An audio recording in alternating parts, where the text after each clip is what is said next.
محمد بشر ليس كالبشر يأكت حجر ليس كالحجر اللهم صل على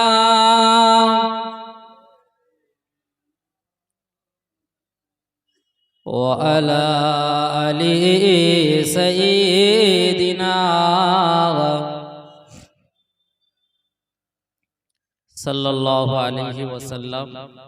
আলহামদুলিল্লাহ, সমস্ত প্রশংসা মহান রব্বুল আলামিন আল্লাহ পাকের, যিনি আজকে এমনই একটা পবিত্র রাতে পবিত্র মজলিসে আমাদের বসার সাথে সাথে কিছু বলার এবং শোনার তৌফিক এনায়েত করেছেন। সেই মহান রব্বুল আলামিন আল্লাহ পাকের শুকরিয়ার্থে সকলে বলি আলহামদুলিল্লাহ। পরে পরে জানাই যে নবীকে আল্লাহ পাক তামাম সৃষ্টির সেরা রূপে দুনিয়ার জমিনে পাঠিয়েছিলেন। সেই হুজুর মুহাম্মদুর রাসূলুল্লাহ সাল্লাল্লাহু আলাইহি ওয়াসাল্লামের কদম মোবারকে আমাদের সকলের তরফ থেকে বেশমার দরুদ ও সালাম সকলে বলি সাল্লাল্লাহু আলাইহি ওয়াসাল্লাম। উপস্থিত আজকের সভার সভাপতি, বিশেষ করে আমাদের মধ্যে উপস্থিত হয়েছেন সুদূর বীরভূম থেকে আগত হয়ে পাথরচাপড়ি জামে মসজিদের পেশ ইমাম এবং আমার আগে বক্তব্য রেখেছেন জনাব পীরজাদা মাসুম বিল্লাহ সাহেব, হাফেজ মাওলানা তরিকুল ইসলাম সাহেব, এবং বিশেষ করে আমার পাশে উপস্থিত আছেন আমার বন্ধুবর এবং এই মসজিদের পেশ ইমাম জনাব হাফেজ আব্দুল সালাম সাহেব, এবং আমার সামনে বসে থাকা মরিচা গ্রামের ভাই ও বাবাজিরা, আমার দৃষ্টির অন্তরালে পর্দার আড়ালে মা ও বোনেরা। তো আমরা যে আজকের এখানে উপস্থিত হয়েছি, আমি যে একটু আগে দরুদ শরীফ পাঠ করলাম, তো আমি দেখলাম অনেকে দরুদ শরীফ আমরা পড়েছি, অনেকে পড়িনি, অথচ আমরা আখিরি নবী হুজুর মুহাম্মদুর রাসূলুল্লাহ সাল্লাল্লাহু আলাইহি ওয়াসাল্লামের উম্মত। শুনে রাখেন, যে বান্দাটা যে ব্যক্তিটা দরুদ শরীফ পাঠ করে, একবার দরুদ শরীফ পাঠ করে, যে বান্দাটা যে ব্যক্তিটা দরুদ শরীফ পাঠ করে, হযরতে ইমামে গজ্জালী রাহমাতুল্লাহ আলাইহি, ইনি হলেন ইলমে তাসাউফের একজন বিখ্যাত আলেম এবং ওনার লিখিত বহু কিতাব আছে। এই কিতাবের মধ্যে একটি উল্লেখযোগ্য কিতাব, কিতাবের নাম হলো মুকাশাফাতুল কুলুব। তো এই কিতাবের প্রথম অধ্যায়ে যে বান্দাটা দরুদ শরীফ পড়ে তার ব্যাপারে বলতে গিয়ে নবী মুহাম্মদুর রাসূলুল্লাহ সাল্লাল্লাহু আলাইহি ওয়াসাল্লামের একটি হাদিস উনি ওখানে জমা করেছেন।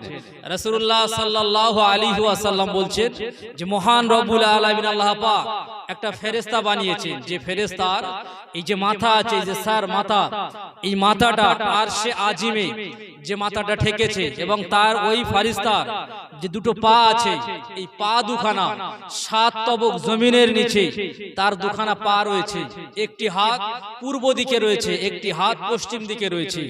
এই বিশাল দেহ নিয়ে, বিশাল আকৃতি নিয়ে মহান রব্বুল আলামিন আল্লাহ, যিনি হলেন ইন্নাল্লাহা আলা কুল্লি শাইইন কাদির, যিনি হলেন সবকিছুর সুপ্রিম পাওয়ার, সবকিছুর কাদির ক্ষমতা রাখেন, সেই আল্লাহ ফেরেশতাকে বানালেন।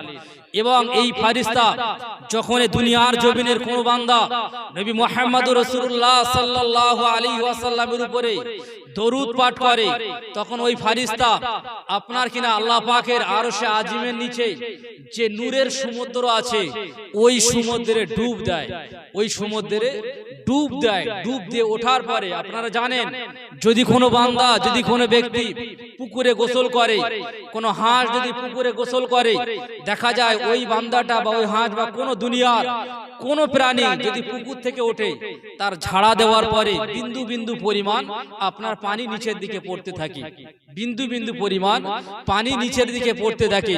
নবী মুহাম্মদুর রাসূলুল্লাহ সাল্লাল্লাহু আলাইহি ওয়াসাল্লাম বলছেন, এই যে বিশাল আকৃতির ফেরেশতা, যার মাথা আরশে আজিমে গিয়ে ঠেকেছে, পা দুখানা 7 তবক জমিনে গিয়ে ঠেকেছে, একটা হাত পূর্ব দিকে চলে গেছে, একটা হাত পশ্চিম দিকে চলে গেছে, এই বিশাল আকৃতির ফেরেশতা নূরের সমুদ্রে ডুব দিয়ে যখন ওঠে, নূরের সমুদ্রে ডুব দিয়ে যখন ওঠে, ওই ফেরেশতার শরীর দিয়ে কাতরা কাতরা বিন্দু বিন্দু পরিমাণ এই যে পানি নূর, আপনার কিনা লক্ষ লক্ষ লক্ষ লক্ষ বিন্দু বিন্দু পরিমাণ ওই নূর পানি আপনার কিনা পড়তে থাকে, গড়াতে থাকে।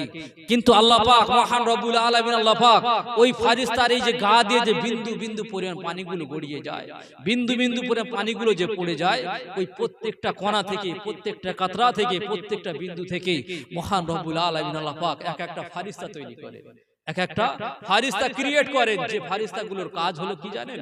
এই যে ওই ফারিস্তার বিন্দু বিন্দু থেকে এতগুলো ফারিস্তা তৈরি হলো। আজকের যে বান্দাটা দুনিয়ার জমিনে রাসূলুল্লাহ সাল্লাল্লাহু আলাইহি ওয়াসাল্লামকে ভালোবেসে মহব্বত করে প্যার করে দরুদ শরীফ পাঠ করলো, যে বান্দাটা দুনিয়ার জমিনে আজকে দরুদ শরীফ পাঠ করলো, ওই যে লক্ষ লক্ষ কোটি কোটি ওই যে আল্লাহ পাক ফারিস্তা বানালেন, ফারিস্তাদের ক্রিয়েট করলেন, ওই সময় থেকে কিয়ামতের আগ পর্যন্ত, ওই সময় থেকে কিয়ামতের আগ পর্যন্ত ওই ফারিস্তাগুলো আল্লাহর কাছে তার জন্য মাগফিরাতের দোয়া চায়। আল্লাহ দুনিয়ার জমিনে এই বান্দাকে বড় মহব্বত করে ভালোবেসে দুনিয়ার জমিনে পাঠিয়েছিলেন। আজকের আপনার হাবিব মুহাম্মদুর রাসূলুল্লাহ সাল্লাল্লাহু আলাইহি ওয়াসাল্লাম, যাকে আপনি বানিয়েছেন ওমা আরসালনাকা ইল্লা রাহমাতাল লিল আলামিন, तमाम কায়নাতের জন্য, तमाम সৃষ্টির জন্য যাকে রহমত করে দুনিয়ার জমিনে পাঠিয়েছেন, এই উম্মত বড় ভালোবেসে বড় মহব্বত করে তার জন্য দরুদ পাঠ করেছে। আল্লাহ আপনি এর জীবনে গুনাহ খাতাগুলোকে maaf করে দেন। এভাবে দোয়া করতে থাকে, এভাবে দোয়া করতে থাকে, কিয়ামত পর্যন্ত আপনার জন্য দোয়া করবে। এ তো দুনিয়ার মানুষ। আজকের আমরা ভুলে গেছি রাসূলুল্লাহ সাল্লাল্লাহু আলাইহি ওয়াসাল্লাম উম্মত আমরা হয়েছি বটে, কিন্তু জীবনে কোনোদিন রাসূলুল্লাহ সাল্লাল্লাহু আলাইহি ওয়াসাল্লামের মহব্বত দেখাতে গিয়ে, ভালোবাসা দেখাতে গিয়ে আমার জীবনে আমি ত্যাগ করতে পারি, আমার জীবনে আমি ত্যাগ স্বীকার করতে পারি। দুনিয়া এসেছি, দুনিয়ার জমিনকে, দুনিয়াকে বড় আপন বানিয়ে নিয়েছি, দুনিয়াকে ভালোবাসতে বাসতে, দুনিয়াকে মহব্বত করতে করতে, প্যার করতে করতে আজকে আখিরাতকে ভুলে গেছি, আখিরাতকে ভুলে গেছি। কিন্তু আপনি জানেন এই যে দুনিয়ার জমিনে আছে, দুনিয়া আপনি থাকবেন না, চলে যেতে হবে, দুনিয়ায় আপনি থাকবেন না। আজকের এলাকার অবস্থা দেখেন, এলাকায় একটা নবী মুহাম্মদুর রাসূলুল্লাহ সাল্লাল্লাহু আলাইহি ওয়াসাল্লামের শানে এখানে মিলাদের মাহফিল কায়েম করা হয়েছে, অথচ আমাদের অবস্থা দেখেন। কি ভেবেছেন আপনি দুনিয়া থেকে আপনাকে যাওয়া লাগবে না? দুনিয়া কি আপনার আপন হয়ে গেল? দুনিয়া থেকে একদিন আপনাকে যেতে লাগবে, একদিন আপনাকে চলে যেতে হবে দুনিয়ার জমিনে। আপনার আব্বা দুনিয়ার জমিনে এসেছিলেন, থাকতে চেয়েছিলেন, আব্বা দুনিয়ার জমিনে বহুদিন থাকতে চেয়েছিলেন, কিন্তু দুনিয়া আপনার আব্বাকে থাকতে দেয়নি, আপনার দাদুকে থাকতে দেয়নি, নানাকে থাকতে দেয়নি। পৃথিবীর জমিনে অনেক বড় বড় ফেমাস পারসন দুনিয়ার জমিনে এসেছে, দুনিয়া কাউকে থাকতে দেয় না, একদিন আপনাকে থাকতে দেবে না। দুনিয়া আপনাকে ধাক্কা দিয়ে, ঘাড় ধাক্কা দিয়ে দুনিয়া থেকে বার করে দেবে, চলে যেতে হবে। কিসের ভালোবাসা, কিসের মহব্বত? আজকের দুনিয়া আপনাকে আল্লাহকে ভুলিয়ে রেখেছে, রাসূলুল্লাহ সাল্লাল্লাহু আলাইহি ওয়াসাল্লামের মহব্বতকে ভুলিয়ে রেখেছে। কোন ভালোবাসা? এইজন্য আল্লাহ পাক বলেছেন ইয়া আইয়ুহাল ইনসান মা গররাকা বিরাব্বিল কারীম। হে দুনিয়ার মানুষ, দুনিয়ার কোন ভালোবাসা, দুনিয়ার কোন মহব্বত, যে মহব্বত, যে ভালোবাসা আমি আল্লাহ আমার থেকে বড় হয়ে গেল, যে ভালোবাসা, যে মহব্বত আমি আল্লাহ আমার থেকে অনেক বড় হয়ে গেল, যে ভালোবাসায় পড়ে, যে অন্ধকারে তুমি ডুবে গিয়ে আল্লাহ, আমি আল্লাহ আমাকে ভুলে গেলে, অথচ আমি আল্লাহ তোকে বানালাম। ওমা খালাকতুল জিন্না ওয়াল ইনসা ইল্লা লিয়াবুদুন। আমি আল্লাহ তোকে আমি ইবাদত করার জন্য, আমার বندگی করার জন্য, আমার খুশি রাজি করার জন্য বড় মহব্বত করে, বড় ভালোবেসে দুনিয়ার জমিনে তোকে পাঠালাম। কিন্তু দুনিয়ার জমিনে গিয়ে তুমি আমি আল্লাহ আমাকে কেমন করে ভুলে গেলি? ফাজকুরুনি আযকুরুকুম ওয়াশকুরুলি ওয়ালা তাকফুরুন। বান্দা তুই আমার জিকির করলি না, আমার স্মরণ করলি না, যেখানে আমি আল্লাহ জানিয়ে দিলাম ফাজকুরুনি আযকুরুকুম ওয়াশকুরুলি ওয়ালা তাকফুরুন। যে বান্দা দুনিয়ার জমিনে, যে বান্দাটা আমি আল্লাহ হলাম, লিডার অফ লিডার্স, সমস্ত লিডারদের আমি লিডার, সমস্ত বাদশাদের আমি বাদশা, আমি হলাম সব থেকে বড় সুপ্রিম পাওয়ার। আমি আল্লাহ যে বান্দাটা দুনিয়ার জমিনে কোণে বসে থাকা, চাই সাদা হোক, চাই কালো হোক, চাই ন্যাংরা হোক, চাই দেখতে ভালো হোক, চাই খারাপ হোক, লম্বা হোক, বেটা হোক, দুনিয়ার জমিনে যে বান্দাটা আমি আল্লাহ আমার জিকির করে, আমি আল্লাহ আমার স্মরণ করে, আমি আল্লাহ ওই বান্দার জিকির করি, আমি আল্লাহ ওই বান্দার স্মরণ করি।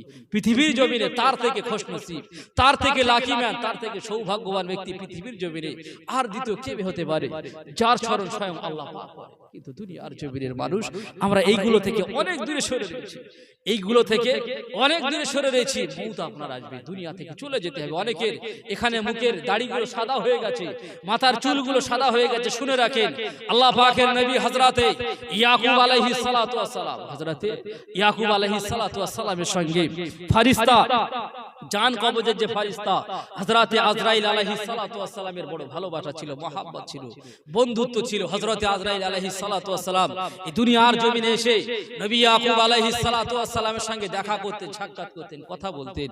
তো একদিন হযরতে ইয়াকুব নবী আলাইহিস সালাতু ওয়াস সালাম হযরতে আজরাইলকে জিজ্ঞাসা করলেন, আজরাইল আপনি যে আমার সঙ্গে দিদার করতে আসেন, সাক্ষাৎ করতে আসেন, আপনি তো একটা জান কবজের ফেরেশতা, আপনি জান কবজ করেন, তো আপনার উদ্দেশ্য কি? আমার জান কবজ করার জন্য কি আপনি আমার সঙ্গে আমার কাছে এসেছেন নাকি অন্য ব্যাপারে এসেছেন? হযরতে আজরাইল আলাইহিস সালাতু ওয়াস সালাম নবী ইয়াকুবকে জানালেন, হে নবী ইয়াকুব, হে নবী ইয়াকুব, আমি আপনার জান কবজ করার জন্য আসিনি।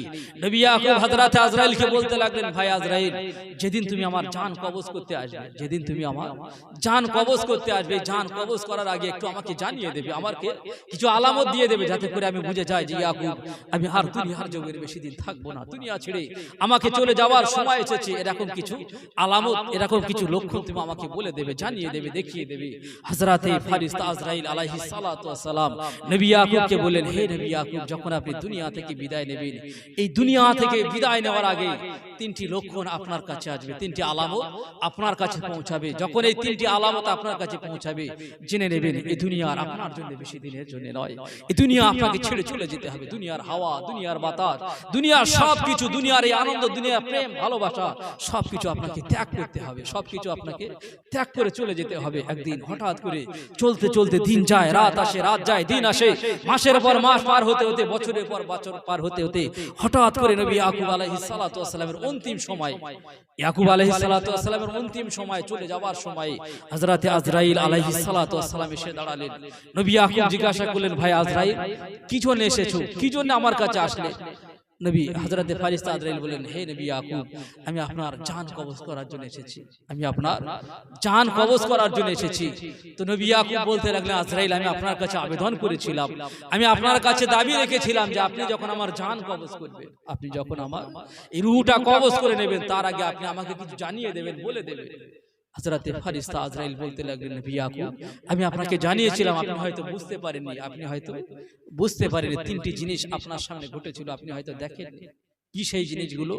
হযরতে ফেরেশতা আজরাইল আলাইহিস সালাতু ওয়াস সালাম বলতে লাগলেন, নবী ইয়াকুব, শুনে রাখুন, শুনে রাখুন, এই যে মাথার চুল, এই মাথার চুল আজকের আপনার কালো ছিল একটা সময়, এই মাথার চুল কালো থাকার পর সাদা হয়ে যাবে, মাথার চুল কালো থাকার পরে সাদা হয়ে যাবে, শরীরের চুলগুলো কালো থাকার পরে একদিন সাদা হয়ে যাবে। যে মানুষের এরকম পরিস্থিতি হবে, জেনে নিতে হবে আর দুনিয়া আমার জন্য বেশি দিনের জন্য নয়, আর দুনিয়া আমার জন্য বেশি দিনের নয়। তো আপনার মাথার চুল কালো থেকে সাদা হয়ে গেছে। হে নবী ইয়াকুব, শুনে রেখে দেন, আল্লাহ পাক আপনাকে এবং এই দুনিয়ার মানুষকে ইয়াং বানান, ইয়াং বানান, শক্তি দেন, পাওয়ার দেন, কিন্তু এই শক্তি সর্বসময় থাকবে না। এমন একটা সময় আসবে, আজকের এই দুনিয়ার জমিনে চলছে, তার পায়ে ক্ষমতা আছে, পাওয়ার আছে, হাতে পাওয়ার আছে, এমন একটা সময় তার সামনে এসে যাবে, এমন একটা টাইম তার সামনে এসে যাবে, যে সময় চলতে গেলে তার লাঠির প্রয়োজন পড়ে যাবে, যে সময় চলতে গেলে অন্যের কাঁধে হাত রাখাটা তার সাহারা হয়ে যাবে। একা একা চলতে পারবে না, একা একা চলতে পারবে না, একা একা চলার ক্ষমতা আল্লাহ পাক তার থেকে ছিনিয়ে নেবেন, অসহায় হয়ে যাবে, বেবাস হয়ে যাবে, চলার ক্ষমতা থাকবে না, শরীরের পাওয়ার গুলো কমে আসবে। হে নবী ইয়াকুব, এই যে দুর্বল অবস্থায় পৌঁছাবে, ইয়াং বানানোর পরে এই যে দুর্বল অবস্থায় পৌঁছাবে, জেনে নিতে হবে এরপরে আর মৃত্যুর জন্য তার বেশি সময় অপেক্ষা করবে না, বেশি সময় আর ইন্তজার করবে না, চলে যেতে হবে। আর 3 নাম্বার হলো, আল্লাহ পাক যখন কোনো মানুষকে বানান, সোজা বানান, শটান বানান, এই সোজা দেহটা, শটান দেহটা একদিন আপনার কিনা বেঁকে যাবে, কুঁজো হয়ে যাবে, একদিন বেঁকে যাবে, কুঁজো হয়ে যাবে। যেদিন এই অবস্থা ঘটবে, জানতে হবে যে আর মউতের বেশি সময় বাকি নাই।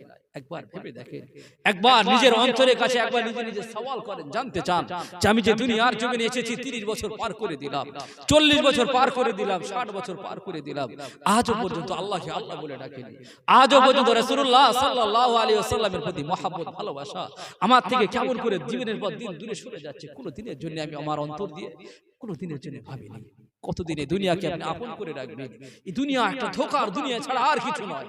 এই দুনিয়া একটা ক্ষণস্থায়ী দুনিয়া, দুনিয়ায় আপনি বেশি দিন থাকবেন না, দুনিয়া ছেড়ে চলে যেতে এখনো সময় আছে, এখনো সময় আছে। আল্লাহর কাছে ফিরে আসেন, আল্লাহর কাছে ফিরে আসেন। দুনিয়ার জমিনে আল্লাহ পাক আপনাকে পাঠিয়েছেন একমাত্র তারই ইবাদত করার জন্য, তারই বন্দেগী করার জন্য। দুনিয়ার এই মোহ দেখে, দুনিয়ার এই অন্ধকার দেখে, দুনিয়ার এই ভালোবাসা দেখে আপনি যদি আল্লাহ এবং আল্লাহ রাসূলকে হারিয়ে ফেলেন, আপনার মতো কপাল ফাটা, আপনার মতো দুর্ভাগায় পৃথিবীর জমিনে আর দ্বিতীয় কেউ হতে পারে না। আজকের সমাজের দিকে তাকালে বড় আফসোস হতে হয় যে সমাজের মানুষ কিভাবে আল্লাহ এবং আল্লাহর রাসূলকে থেকে দূরে সরে রয়েছে, কিভাবে আল্লাহ এবং আল্লাহর থেকে দূরে সরে রয়েছেন। আজকের দুনিয়ার জমিনে সামান্য সামান্য লিডার, সামান্য সামান্য যারা নেতা, তাদের সঙ্গে সময় দেওয়ার জন্য দুনিয়ার মানুষ ব্যস্ত হয়ে রয়েছে। তাদের কাছে গিয়ে সময় দিতে পারলে নিজেকে প্রাউডফুল মনে করে, নিজেকে গর্বিত মনে করে। শুনে রাখেন, কিয়ামতের ময়দানে যেদিন কেউ কারো হবে না, ইয়াউমা লা ইয়ানফাউ মালু ওয়ালা বানুন ইল্লা মানাতাল্লাহ বিকলবিন সালিম, যেদিন আপনার সন্তান সন্তান আপনার উপকার দিতে পারবে না। যেদিন আপনার সম্পদ, আপনার এই জমিয়ে রাখা অ্যাসেট প্রপার্টি, এই সব কিছু আজকের দিনের পর দিন মেহনত করে আপনি যে এক জায়গায় করছেন, এই সম্পদ আপনার উপকার দিতে পারবে না ইল্লা মান আতাল্লাহ বিকলবিন সালিম। ওই দিন যদি কারো কলবে সালিম থাকে, এই অন্তর যদি থাকে, শুদ্ধ অন্তর যদি থাকে, এই শুদ্ধ অন্তর তাকে মানে উপকার দিতে পারে, বাকি কোনো জিনিস ওই দিন আপনার উপকার দেবে না। ওই কঠিন দিনে, ওই বিপদের দিনে, যেদিন কেউ কারো হবে না, এই সময় আজকের দুনিয়ার জমিনে যারা হাক্কানি আল্লাহর ওলি আছে তারা রাজ করবে। ওই দিন নবীরা রাজ করবে, ওই দিন সাহাবায়ে কেরামেরা রাজ করবে, ওই দিন আল্লাহর ওলিরা রাজ করবে, হাক্কানি আলিম উলামারা ওই দিন রাজ করবে। ওই দিন এই দুনিয়ার মানুষ আফসোস করবে। আজকের যারা আল্লাহর ওলিদের কাছে যেতে চায় না, হাক্কানি আলেম হাফেজ মাওলানা এদের কাছে যেতে চায় না, এদের থেকে দূরে থাকতে চায়, ওই দিন আফসোস করবে, হায় আফসোস দুনিয়ার জমিনে যদি এদের সঙ্গে সম্পর্ক রাখতাম। কারণ কিয়ামতের ময়দানে আল্লাহ পাক এগুলো দেখবে না, কে কত ক্ষমতা রেখেছে, কার কত টাকা আছে, কার কত পাওয়ার আছে, কিছুই দেখবে না। আল্লাহ আপনার আমার অন্তর দেখবে, আল্লাহ আপনার আমার অন্তর দেখবে। তাই নবী মুহাম্মদুর রাসূলুল্লাহ সাল্লাল্লাহু আলাইহি ওয়াসাল্লাম বলেছেন, আলা ইন্না ফিল জাসাদি মুদগাতা ইযা সালুহা সালুহাল জাসাদু কুল্লুহু ওয়া ইযা ফাসাদাত ফাসাদাল জাসাদু কুল্লুহু আলা ওয়াহিয়াল কালব, রাওয়াহুল বুখারী। প্রত্যেকটা মানব দেহের মধ্যে এই যে আপনারা যারা আছেন, মায়েরা বোনেরা যারা আছেন পৃথিবীর জমিনে, আল্লাহ পাক যাদেরকে ইনসান করে দুনিয়ার জমিনে পাঠিয়েছেন, এই প্রত্যেকটা মানবের বাম স্তনে দু আঙ্গুল নিচে একটা করে গোস্তের টুকরা আছে, একটা করে গোস্তের টুকরা আছে। এই গোস্তের টুকরাটা যার পাক পবিত্র, তার তামাম শরীরটাই পাক পবিত্র। সেটা যার নাপাক অপবিত্র, তার তামাম শরীরটাই নাপাক অপবিত্র। রাসূলুল্লাহ সাল্লাল্লাহু আলাইহি ওয়াসাল্লাম বলছেন, হে দুনিয়ার মানুষ মনে রেখে দাও, ওই গোস্তের টুকরাটার নাম হলো কলব, এই গোস্তের টুকরাটার নাম হলো অন্তর, দিল। সেই অন্তর যদি আমাদের পরিষ্কার না হয়, পাক না হয়, তাহলে আমাদের জীবনটা বেকার হয়ে যাবে, বরবাদ হয়ে যাবে। এই অন্তরটা কাল কিয়ামতের ময়দানে আল্লাহ পাক আপনারা আমার কাছে দেখতে চাইবে। অন্য শরীরে অন্য কোন internal organ, external organ, whole parts of body যা কিছু আছে কিছুই দেখবে না, যা কিছু আছে কিছুই দেখবেন, আপনার অন্তর দেখবেন। সেই অন্তরকে আপনি কতটা সাজাতে পারলেন। এই অন্তরে আজকের দুনিয়ার জমিনের মানুষ আমরা হিংসা দিয়ে ভরে রেখেছি, এই অন্তরে দুনিয়ার মানুষ তাকব্বর দিয়ে ভরে রেখেছি, রিয়া দিয়ে ভরে রেখেছি, অহংকার দিয়ে ভরে রেখেছি। আপনি জানেন এই যে আমরা অহংকার করি, আমরা অহংকার করি, এই অহংকার করা খারাপ, এটা আপনি কি জানেন? অহংকার করা এক ধরনের শিরক। আমরা যে বলি শিরক করা যাবে না, ইন্না শিরকা লা যুলমুন আযীম। আপনি যে অহংকার করছেন, নবী মুহাম্মদুর রাসূলুল্লাহ সাল্লাল্লাহু আলাইহি ওয়াসাল্লাম বলেছেন, ইন্না ইয়াসিরা রিয়াই শিরক। এই যে রিয়া করা, অহংকার করা, এটা এক ধরনের শিরক। দুনিয়ার জমিনে মানুষ আমরা অহংকার করি, নিজে নিজেকে বড় মনে করি। অহংকার করার ইখতিয়ার, অহংকার করার ক্ষমতা আপনার নাই। কিসের ক্ষমতা, কিসের পাওয়ার? দুনিয়ার জমিনে আল্লাহ পাক আপনাকে আমাকে পাঠিয়েছে, আলোচনা বহু শুনি, ওয়াজ বহু শুনি। আজকে দুনিয়ার জমিনে সন্তানরা আব্বার সঙ্গে মায়ের সঙ্গে খারাপ ব্যবহার করছে, ভাই ভাইয়ের সঙ্গে খারাপ ব্যবহার করছে, ছাত্র শিক্ষকের সঙ্গে খারাপ ব্যবহার করছে। ছোটরা বড়দের সম্মান করে না, বড়রা ছোটদের মহব্বত করে না।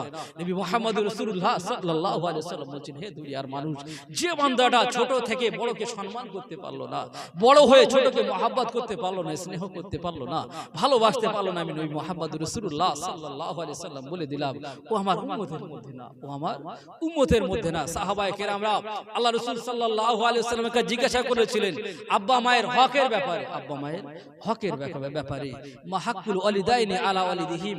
হে নবী মুহাম্মদ রাসূলুল্লাহ সাল্লাল্লাহু আলাইহি ওয়াসাল্লাম, আপনি জানিয়ে দেন আব্বা মায়ের হক সম্পর্কে, আপনি জানিয়ে দেন।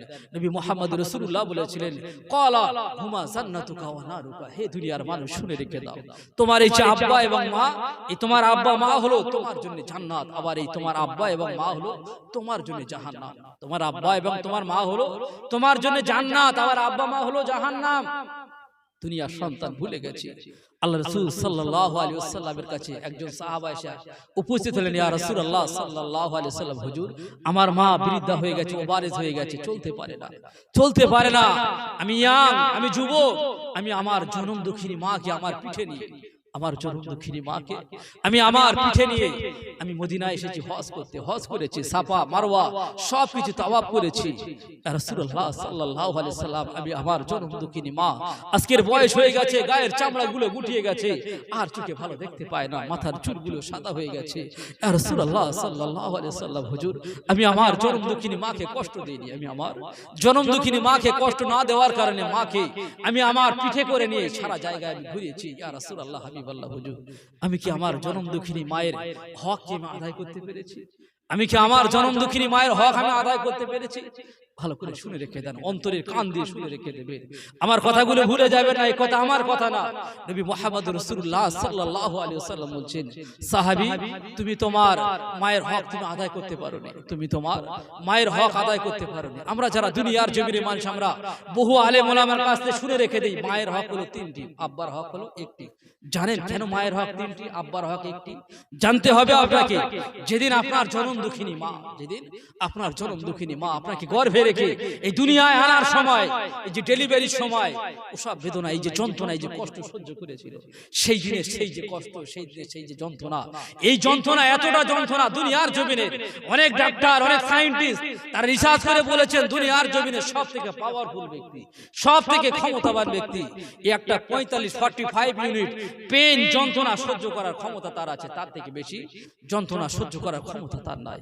কিন্তু একজন জনম দুঃখিনী মা, একজন জনম দুঃখিনী মা, আপনার মা যেদিন আপনাকে দুনিয়ার জমিনে প্রসাব করানোর জন্য ওই দিনের যে যন্ত্রণা সহ্য করেছিল, ওই দিনের যে পেন সহ্য করেছিল, ওই যন্ত্রণা দুনিয়ার সায়েন্টিস্ট বলছে 45 এর উপরে, 45 ইউনিটের বেশি কেউ সহ্য করতে পারে না। কিন্তু আপনার জনম দুঃখিনী মা ওই 45 ইউনিটের যে যন্ত্রণা সহ্য, ওই দিন যেদিন আপনাকে দুনিয়ার জমিনে আনার জন্য কষ্ট করেছিল, ডেলিভারির সময় যে যন্ত্রণা সহ্য করেছিল, ওটা আর 45 ছিল না, ওটা আর 45 ছিল না, 45 মিনিট ছিল না, 54 মিনিট হয়ে গিয়েছিল।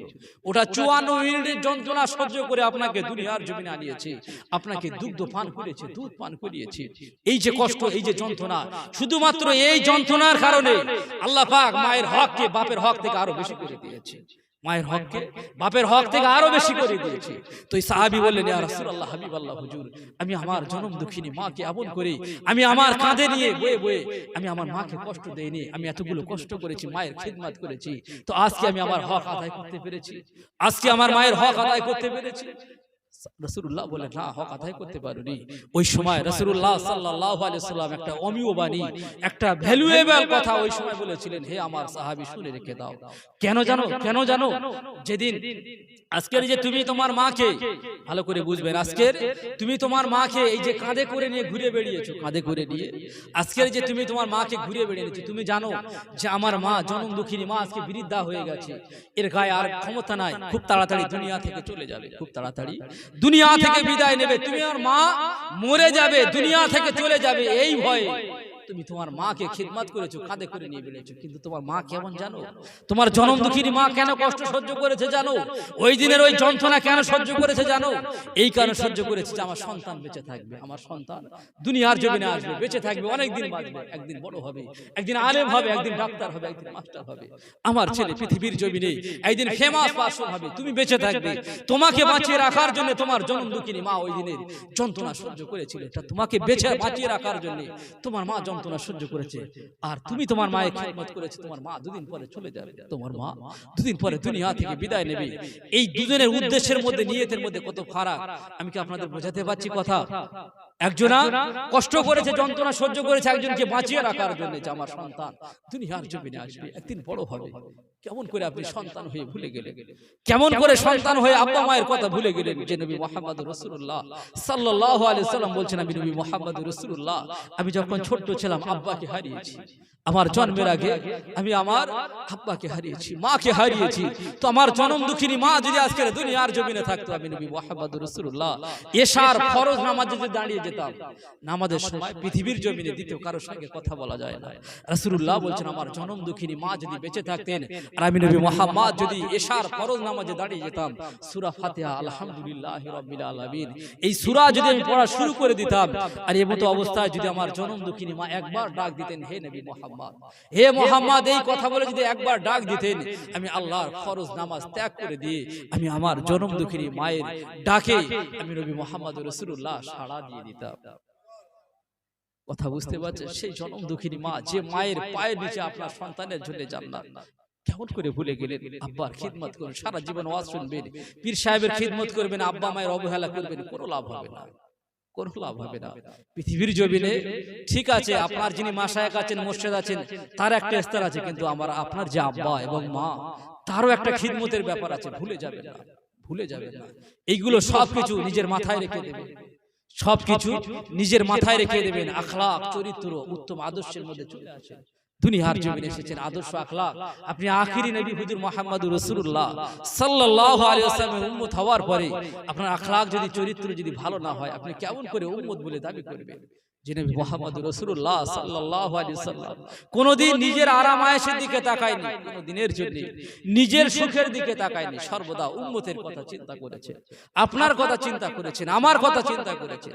তো সেই নবীর প্রতিদান হিসেবে আপনি কি দিয়েছেন? আমি বহু জায়গায় বলি, আজকে আপনাদেরকেও বলছি। তায়েফের ময়দানে আপনার আমার নবীকে তায়েফের ইয়াং ছেলেরা নবীকে পাগল মনে করে ম্যাড মনে করে পাথর ছুঁড়ে ছুঁড়ে মেরেছে রাসূলুল্লাহ সাল্লাল্লাহু আলাইহি ওয়াসাল্লাম সহ্য করে নিয়েছে। তারপরেও আপনার কথা ভুলে যায়নি। ওহদের ময়দানে যে নবী না হলে পৃথিবীর জমিনে কোনো কিছুই সৃষ্টি হতো না, আপনি হতেন না, আমি হতাম না, যারা মারছে তারাও হতো না। ওহদের ময়দানে আপনার আমার জন্য, দ্বীনকে কায়েম রাখার জন্য, কোরআনকে কায়েম রাখার জন্য ওই দিন নবী মুহাম্মদুর রাসূলুল্লাহ সাল্লাল্লাহু আলাইহি ওয়াসাল্লামের নিজের দাঁত মোবারককে শহীদ করে দিয়েছে। দিনের পর দিন না খেয়ে পার করে দিতেন, না খেয়ে করে দিতেন। রাতের পর রাত জেগে ইবাদত করতেন। যখন ইবাদত করতেন পা দুখানা ফেটে যেত, সারা রাত ধরে ইবাদত করতেন। এই কঠিন পরিশ্রম করার পরে, ইবাদত করার পরে যখন আপনার কিনা ফজরের সময় হয়ে যেত, ভোর হয়ে যেত, আল্লাহ বলতেন, হে আমার হাবিব, হে আমার নবী, আপনি সারা রাত ধরে আপনি আমার ইবাদত করলেন, বন্দেগী করলেন, আমি আল্লাহ আপনার প্রতি বড় খুশি হয়ে গেলাম। তো আপনি যে আমাকে এত ইবাদত করলেন, আমাকে খুশি করলেন, আপনার চাওয়া কি, আপনার পাওয়া কি, আপনার দাবি কি, আপনার মিশন কি? আপনি কেন এত কাঁদেন, কেন এত রোনাজারি করেন, কেন আপনি এত কষ্ট করেন? যখন চাওয়ার সময় এসেছে, চাইতে পারতেন, আল্লাহ আপনি আমাকে আমির বানিয়ে দেন, ধনী বানিয়ে দেন, আল্লাহ আপনি আমাকে ধনী বানিয়ে দেন, চাইতে পারতেন। নবী মুহাম্মদুর রাসূলুল্লাহ সাল্লাল্লাহু আলাইহি ওয়াসাল্লাম যদি বলতেন, ওহদ পাহাড় সোনা হয়ে যেত। রাসূলুল্লাহ সাল্লাল্লাহু আলাইহি ওয়াসাল্লাম যেখানে যেতেন, এই সোনার পাহাড় রাসূলুল্লাহ সাল্লাল্লাহু আলাইহি ওয়াসাল্লামের সাথে যেতেন। কিন্তু আল্লাহ রাসূল কোনো দিনের জন্য চাইতেন, বরং চাইতেন, আল্লাহ আপনি আমাকে দুনিয়ার জমিনে পাঠিয়েছেন, গরিবী হালাতে দুনিয়ার জমিনে রেখে দেবেন, আমার ঘরে রিজিকের ব্যবস্থা এক বেলার বেশি যেন না থাকে, এটা শেষ হবে, আবার আপনি আমাকে দান করবেন। কোন নবীর উম্মত একবার ভেবে দেখেন, যে নবী নিজের আরামের দিকে তাকায়নি, কখনো বলেন আমার নাসল, আমার বংশ, আমার হাসান হোসেনকে আপনি ধনী করে দেন না। চাওয়ার সময় যখন এসেছে, আল্লাহর কাছে বলতে লাগলেন, ইয়া হাবিব উম্মতি রব্বুল আলামিন, আল্লাহ আমার উম্মতের উপায় কি হবে, আমার উম্মতের উপায় কি হবে? দুনিয়ার জমিনে এই উম্মত বড় বড় গুনাহ করে ফেলবে, অন্যায় করে ফেলবে, পাপ করে ফেলবে, আল্লাহ এই উম্মতের উপায় কি হবে? আপনি আমার উম্মতগুলোকে, আল্লাহ আপনার আমার এই উম্মতগুলোর জীবনে গুনাহ খাতা গুলোকে আপনি মাফ করে দেন। আপনার আমার জন্য বারে দোয়া চেয়েছেন, কিন্তু সেই নবী মুহাম্মদুর রাসূলুল্লাহর প্রতি ভালোবাসা, মহব্বত কমে গেছে। আমাদের চোখে আজকের পানি নাই, অথচ যে নবী মাসুম নবী, তারপরও আল্লাহর কাছে দোয়া চাইতেন, আল্লাহুম্মা রযুকনি আইনাইনি তাবকি আনি, হে আল্লাহ আপনি আমার এমন চক্ষু দান করেন, এমন ক্রন্দসী চক্ষু দান করেন, যে চোখে আপনার ভয়ে, আপনার মহব্বতে, আপনার ভালোবাসায় যেন আমার চোখে পানি আসে। আল্লাহ আপনার ভয়ে, আপনার মহব্বতে যেন আমার চোখে পানি আসে। আল্লাহুম্মা রযুকনি আইনাইনি তাবকি আনি মিন খাশিয়াতিক, আপনার ভয়ে, আপনার ভালোবাসায় যেন আমার চোখে পানি আসে। আল্লাহ আপনি আমার এমন চোখ দান করেন, আপনি আমার এমন চোখ দান করেন, এমন চোখ দেবেন না যে চোখ আপনার ভয়ে, আপনার মহব্বতে পানি না আসে। সেই দিনের আগে, যেদিন দুনিয়ার মানুষ কাঁদবে কিয়ামতের ময়দানে, দুনিয়ার মানুষ কাঁদবে, আর সেদিন চোখ দিয়ে পানি বার হবে না, ব্লাড বার হবে, খুন বার হবে, রক্ত বার হবে, কিন্তু ওই দিন আর কেঁদে কোনো লাভ হবে না, ওই দিন কেঁদে লাভ হবে না। তাই আপনার আমার নবী এই দোয়া চেয়ে আপনার আমাকে শিখিয়ে দিয়ে গেছেন, আল্লাহর কাছে দোয়া চান, আল্লাহর কাছে দোয়া চান, আর এই অমূল্য চোখের পানি আল্লাহর ভয়ে, আল্লাহর মহব্বতে ঝরিয়ে দেন। এই চোখের পানির অনেক দাম আছে, চোখের পানির অনেক মূল্য আছে। আমি অনেক জায়গায় বলি, আপনাদেরকেও বলছি, কিয়ামতের ময়দানে একজন ব্যক্তির হিসাব নিকাশ হওয়ার পরে ঘোষণা হয়ে যাবে, একে জাহান্নামে ফেলে দাও, একে জাহান্নামে ফেলে দাও। তো যখন জাহান্নামে ফেলে দেওয়ার ঘোষণা হয়ে যাবে, এমতো অবস্থায় ওই ব্যক্তির এই যে ইন্টারনাল অর্গান, এক্সটার্নাল অর্গান, এই যে হাত, পা, চোখ, নাক, কান, এই যা কিছু আছে, এই সব কিছুর মধ্যে একটা আমাদের পার্টস হলো, একটা আমাদের অঙ্গ হলো আমাদের চোখ। এই চোখের উপরে পাতা, পাতার উপরে পলক আছে, এই পলকের একটা মাত্র পশম, এই পলকের একটা মাত্র পশম, একটা মাত্র চুল ওই সময়, কারণ ওই দিন তো সমস্ত পার্টস অফ বডিকে আল্লাহ পাক স্পিচ পাওয়ার দিয়ে দেবেন, কথা বলার ক্ষমতা দিয়ে দেবেন। তো ওই সময় একটা চুল, একটা পশম, চোখের একটাই মাত্র পশম আল্লাহ পাক তার স্পিচ পাওয়ার দিবেন। ওই পশমটা আল্লাহর কাছে বলবেন, আল্লাহ নবী মুহাম্মদুর রাসূলুল্লাহ সাল্লাল্লাহু আলাইহি ওয়াসাল্লামের একটা হাদিস আমি শুনেছিলাম, রাসূলুল্লাহ সাল্লাল্লাহু আলাইহি সাল্লামের একটা হাদিস আমি শুনেছিলাম, মান বাকা মিন খাশিয়াতিল্লাহ, মান বাকা মিন খাশিয়াতিল্লাহ হারামাল্লাহু তিলকাল আইনি আলান নার। আমি নবী মুহাম্মদ রাসূলুল্লাহ সাল্লাল্লাহু আলাইহি ওয়াসাল্লাম একটা হাদিস শুনেছিলাম, দুনিয়ার জমিনের কোন বান্দার চোখ যদি আল্লাহর ভয়ে কাঁদে, আর যে চোখ দিয়ে আল্লাহর ভয়ে পানি বার হয়, ওই চোখকে আল্লাহ পাক কোনোদিন আপনার কিনা জাহান্নামের আগুনে পোড়াবেন না। আল্লাহ পাক কোনোদিন জাহান্নামের আগুনে ওই চোখকে আল্লাহ পাক পোড়াতে পারেন, যে চোখ আল্লাহর ভয়ে আল্লাহর মহব্বতে কাঁদে। তো আমি যে চোখের উপরে অবস্থান করেছি, এই যে বান্দার সঙ্গে আমার সম্পর্ক রয়েছে, আল্লাহ এ আপনার ভয়ে কাঁদতেন, আপনার ভয়ে আপনার মহব্বতে চোখ দিয়ে পানি ঝরাতেন। যে ব্যক্তির ঠিকানা আপনার জাহান্নাম ঘোষণা হয়ে গিয়েছিল, তারপরেও আল্লাহ পাক হযরতে জিবরিল আমিন আলাইহিস সালাতু ওয়াস সালামকে ডাক দেবেন, জিবরিল কোথায় আছো, চলে এসো, চলে এসো। এই যে ব্যক্তির এই যে কসমের কথা আমি শুনলাম, এর কসমের কথা শোনার পরে আমি আল্লাহ আমার রহমতের দরিয়ায় জোশ মেরে উঠেছি। কারণ আমি আল্লাহ হলাম লা তাকনাতু মির রাহমাতিল্লাহ, ইন্নাল্লাহা ইয়াগফিরু যুনুবা জামিয়া ইন্নাহু হুয়াল গফুরুর রহিম। আল্লাহ আমি আল্লাহ, আমার দয়ার শেষ নাই। দুনিয়ার মানুষ এরা যেন আমার রহমত থেকে নিরাশ না হয়ে যায়, এরা যেন আমার দয়া, আমার মায়া, আমার করুণা থেকে নিরাশ না হয়ে যায়। এই যে চোখ, এই চোখের এই যে পশম যে বলেছে, এই পশমের কথা শুনে আমি আল্লাহ পাক এই পশম এবং ওই ব্যক্তিকে শুধুমাত্র পশমের ওসিলা করে, এবং আমি আল্লাহ আমার ভয়ে কাঁদা চোখের পানি ঝরানোর উদ্দেশ্য করে আমি আল্লাহ তার জীবনের গুনাহ খাতাগুলোকে মাফ করে দিলাম। একটু সবাই মন খুলে বলেন সুবহানাল্লাহ। তার জীবনে গুনাহ খাতাগুলোকে মাফ করে দিলাম। জিবরিল যাও, চলে যাও, যাও, চলে যাও, শুধুমাত্র এই পশমের ওসিলা করে আমি আল্লাহ তার নামটা জান্নাতি বানিয়ে দিলাম। যাও, তার জান্নাতের খুশখবরি তাকে দিয়ে দাও, জান্নাতের খুশখবরি দিয়ে দাও। এই জন্য আল্লাহর কাছে কাঁদেন, চোখের পানি ঝরান।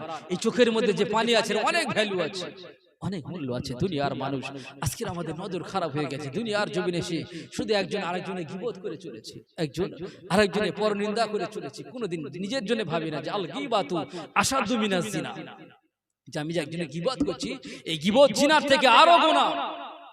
আজকে দুনিয়ার মানুষ এক একজন আলেম এক এক রকম ফিতনার কথা বলে বলে সাধারণ মানুষকে পেরেশান করে দিচ্ছে। কেন করছে, কেন করছেন? কোরআনের সঠিক কথাটা মানুষকে জানিয়ে দেন, হাদিসের সঠিক কথাটা মানুষকে জানিয়ে দেন। কেন বিভ্রান্ত করছেন? যেখানে আলেমের কাছ থেকে মানুষ ফিতনা থেকে হেফাজত পাবে, সেখানে আজকে দুনিয়ার জমিনে দেখলে দেখা যায় আলেমরা ফিতনার একটা একটা কারখানা তৈরি হয়ে গেছে, ফিতনার একটা একটা কারখানা তৈরি হয়ে গেছে। রাসূলুল্লাহ সাল্লাল্লাহু আলাইহি সাল্লাম বলেছেন, হে দুনিয়ার মানুষ, মুসলমান দাবি করো, নিজেকে নিজেকে মুসলমান দাবি করো। আজকে যারা এখানে আছেন, এই মুসলমানের মাপার জন্য আল্লাহ পাক, আল্লাহ রাসূল সাল্লাল্লাহু আলাইহি সাল্লাম মিজান দিয়ে দিয়েছেন, পাল্লা দিয়ে দিয়েছেন। ওই পাল্লায় যখন ওজন করা হবে, আপনি বুঝতে পারবেন আপনি মুসলমান না অমুসলমান। এই যে পিওর মুসলমান কোন ব্যক্তি হবে, খাঁটি মুসলমান কোন ব্যক্তি হবে, এই খাঁটি মুসলমানের বর্ণনা দিতে গিয়ে নবী মুহাম্মদ রাসূলুল্লাহ সাল্লাল্লাহু আলাইহি সাল্লাম একটা পাল্লা দিয়েছে। ওই পাল্লায় নিজেকে ওজন করবেন। আজকে আমি বলে দিচ্ছি আপনাদের, ওই পাল্লায় নিজেকে ওজন করবেন, জানতে পারবেন আপনি মুসলমানের খাতায় আছেন না নেই। যারা খাঁটি মুসলমান বলে দাবি করে, আল্লাহ রাসূল সাল্লাল্লাহু আলাইহি সাল্লাম বলেছেন, আল মুসলিম মান সালিমাল মুসলিম মিন লিসানিহি ওয়া ইয়াদিহি। একজন মুসলমান ওই ব্যক্তি, প্রকৃত মুসলমান হলে ওই বান্দা, ওই ব্যক্তি, যে বান্দা, যে ব্যক্তি দ্বিতীয় কোনো ব্যক্তিকে কষ্ট দেয় না, যার জবান দিয়ে এবং যার হাত দিয়ে দ্বিতীয় কোনো মানুষ কষ্ট না পায়, সেই হলো প্রকৃত মুসলমান, সেই হলো প্রকৃত মুসলমান। আর আমরা যারা আছি, একবার নিজে নিজের অন্তর দিয়ে ভাবেন যে আমরা কতটা পিওর মুসলমানের উপরে আমরা দাঁড়িয়ে আছি। আমার কথায় মানে অনেকে ব্যথা পাচ্ছেন নাকি? ব্যথা পাচ্ছেন আমার কথায়? আমি শুধুমাত্র আপনাদেরকে বোঝানোর জন্য বলছি। অনেকে হয়তো আছে এরকম যারা সুর দেওয়া ছাড়া আলোচনা পছন্দ করে না, কিন্তু শুনে রাখে, যেগুলো আপনার জীবনে বাস্তবায়নে কাজে লাগবে, যেগুলো আপনার জীবনে কাজে আসবে, এরকম কিছু কথা শুনে নিজের জীবনকে পরিবর্তন করার চেষ্টা করেন। যে আলোচনা শুনে, যে ওয়াজ শুনে শুধুমাত্র নিজের আত্মতৃপ্তি হলো, অথচ আপনার মধ্যে পরিবর্তন আসলো না, আপনার মধ্যে চেঞ্জ আসলো না, আপনার শুনে কি লাভ হবে? কি লাভ হবে? এই জন্য দুনিয়াকে আপন বানাবেন না। দুনিয়া আপনার শত্রু। দুনিয়ার জমিনে তিনটি বড় বড় শত্রু আছে। এই দুনিয়া এক নাম্বার হলো আপনার শত্রু। দুনিয়ায় কিন্তু আপনার আপন নয়, এই দুনিয়া আপনার শত্রু। আপনার মধ্যে যে নফস আছে, এই নফস আপনার শত্রু। আর এই যে শয়তান আজাজিল, এও আপনার শত্রু। এও আপনার শত্রু। এই জন্য দুনিয়ার জমিনে এসেছেন আল্লাহ পাক বড় ভালোবেসে, বড় মহব্বত করে, বড় প্যার করে আল্লাহ পাক আপনাকে দুনিয়ার জমিনে পাঠিয়েছেন। এই দুনিয়ার জমিনে আল্লাহর ওলি হওয়ার চেষ্টা করেন। আলা ইন্না আউলিয়া আল্লাহি লা খাউফুন আলাইহিম ওয়া লা হুম ইয়াহজানুন। যারা আল্লাহর ওলি হয়ে যায় এদের কোনো ভয় থাকে না। আজকের দুনিয়ার মানুষ মনে করে যে আল্লাহর ওলিদের কোনো ক্ষমতা নাই, পাওয়ার নাই। শুনে রাখেন, আমি একজন আল্লাহর ওলির কথা বলছি, শুনে রাখেন। বাংলাদেশের হবিগঞ্জে একজন আল্লাহর ওলি আছে। বাংলাদেশের হবিগঞ্জে একজন আল্লাহর ওলি আছে, নাম হচ্ছে হযরতে নাসিরউদ্দিন সিপাহসালাহ রাহমাতুল্লাহ আলাইহি। অনেকে আল্লাহর ওলিদের ক্ষমতা পাওয়ার নিয়ে অস্বীকার করে থাকে। পৃথিবীর জমিনে অধিকাংশ কবর, বেশিরভাগ কবর, এই কবরগুলো উত্তর এবং দক্ষিণ দিকে হয়ে থাকে। এটাই শরিয়াত, উত্তর এবং দক্ষিণ দিকে কবর হয়ে থাকে। কিন্তু বাংলাদেশের হবিগঞ্জে হযরতে নাসিরউদ্দিন সিপাহসালাহ রাহমাতুল্লাহ আলাইহি, যিনি বাংলাদেশের শাহজালাল রাহমাতুল্লাহ আলাইহি সিলেটের জমিনে 360 জন আউলিয়ায়ে কেরাম বাংলাদেশের জমিনে তাশরীফ রেখেছিলেন। তার মধ্যে অন্যতম একজন ছিলেন হযরতে নাসিরউদ্দিন সিপাহসালাহ রাহমাতুল্লাহ আলাইহি। তার কবর, তার মাজার মোবারক আজও পর্যন্ত পৃথিবীর মানুষ জানে। ওনার মাজার মোবারকটা পূর্ব পশ্চিমে আছে। ওনার মাজার মোবারকটা উত্তর দক্ষিণে নাই, পূর্ব পশ্চিমে আছে। পৃথিবীর সমস্ত কবরগুলো আপনার উত্তর দক্ষিণে। হযরতে নাসিরউদ্দিন সিপাহসালাহ, যারা YouTube, internet, Android set use করেন, আপনারা সার্চ দিয়ে দেখবেন নাসিরউদ্দিন সিপাহসালাহ রাহমাতুল্লাহ আলাইহি। এখনো পর্যন্ত তার মাজার মোবারকটা পূর্ব পশ্চিমে আছে। কেন আছে জানেন? কেন আছে জানেন? হযরতে নাসিরউদ্দিন সিপাহসালাহ রাহমাতুল্লাহ আলাইহি উনি যখন ইন্তেকাল করবেন, ওনার ইন্তেকালের আগে ওনার ভক্ত, ওনার মুরিদদেরকে বলে গেলেন, হে আমার মুরিদ, আমার ভক্তরা, আমি নাসিরউদ্দিন সিপাহসালাহ একদিন দুনিয়া থেকে চলে যাব, বিদায় নেব। কারণ এটাই সত্য, কুল্লু নাফসিন যায়কাতুল মউত, চলে যেতে হবে। তো আমি নাসিরউদ্দিন যেদিন দুনিয়া থেকে চলে যাব, আমার মাজার মোবারক তোমরা কি করবে? পূর্ব পশ্চিমে করে দেবে, পূর্ব পশ্চিমে করে দেবে। তো যখন ওনার দেখা গেল ইন্তেকাল হয়ে গেল, দুনিয়া থেকে বিদায় নিলেন, ইন্তেকাল হওয়ার পরে কিছু দুনিয়াবি আলেম সেই জায়গায় পৌঁছালেন যে বলছেন এই যে পূর্ব পশ্চিমে দেওয়া হয় এটা তো শরীয়তের খেলাফ, অতএব এনাকে উত্তর দক্ষিণে করতে হবে। আচ্ছা, আমার কথা কি আপনারা বুঝতে পারছেন? এনার মাজার মোবারকটা উত্তর দক্ষিণে করতে হবে। পরিস্থিতির কারণে দেখা গেল যে ওনার দাফন কাফনের ব্যবস্থা উত্তর দক্ষিণে করা হলো। দাফন কাফনের ব্যবস্থা উত্তর দক্ষিণে করা হলো। যখন 40 পা পার হবে, 40 পা তখনও পর্যন্ত পার হয়নি। আল্লাহর ওলিদের ক্ষমতা দেখেন, পাওয়ার দেখেন, তখনও 40 কদম তখনও পার হয়নি। এই 40 কদম পার হওয়ার সাথে সাথে একটু আগেই এই যে উত্তর দক্ষিণে হুজুরে যে মাজার মোবারক দাফন কাফনের ব্যবস্থা করেছিলেন, দেখা গেল চতুর্দিকে ঘিরে দু হাত করে জায়গা নিয়ে ওই মাজার মোবারকটা পুরো ঘুরে গিয়ে পূর্ব পশ্চিম হয়ে গেছে, পূর্ব পশ্চিম হয়ে গেছে। কথা বুঝতে পারছেন?